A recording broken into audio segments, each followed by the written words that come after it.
অনেক দিন ধরেই আমরা ফেসবুকে ইউটিউবে এই ভিডিওটা দেখছি, তো আমার মেয়ের খুব ইচ্ছে হচ্ছে এই ভিডিওটা করার। আর ও সবে সবে বাংলাটা শিখছে, ও যদি বাংলায় কিছু করতে চায় আমারও খুব ভালো লাগে। তাই দেখি ও কতটা পারে আর আমিই বা এতদিন পরে কতটা পারি। একবার চেষ্টা করলাম আমরাও এই ভিডিওটা, দেখো ভালো লাগবে, দেখা যাক কতটা পারা যায়। চলো শুরু করো। কোথায় গেলে গো মা? খাবার দিচ্ছি। গরমটা খুব লাগছে। ঘরে এসিটা চালিয়ে নে। চানাচুর মুড়ি খেতে কিন্তু খুব ইচ্ছে করছে।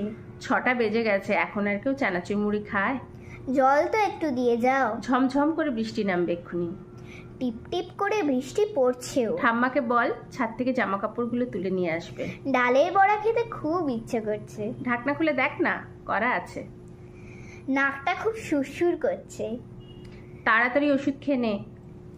থাক, এইটুকুনিতে আবার কেই ওষুধ খায়? দেরি হলে কিন্তু বাড়াবাড়ি হয়ে যাবে। ধ্যাত, ভাল লাগে না। না না, দেরি করিস না, এতে ভালো না। পরীক্ষা আছে কাল, ফলাফল বোঝা যাবে। বোধ পরীক্ষণ দিতে হবে কিন্তু। ভালো করে পড়ে ভেবে উত্তর দিবি।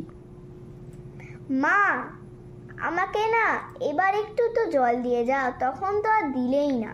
যাই দাঁড়া, ভুলে গেছিলাম। রাত্রি হলো, রাতের খাবার দাও। বললি তো এক্ষুনি, একটু দাঁড়া, বানাতে হবে তো। ল্যাংচা আছে তো, খাবো কিন্তু। সর ভাজা আছে, ল্যাংচা নেই। শেষ পর্যন্ত সর ভাজা খেতে হবে। সামনে যা পাচ্ছিস তাই খা। হলো তো এখন, এবার ওইটাই দাও। দুঃখ করিস না, আবার পরে ভালো কিছু দেব। টাটা। তোমাদের ভিডিওটা কেমন লাগলো আমাকে অবশ্যই কমেন্ট বক্সে জানিও।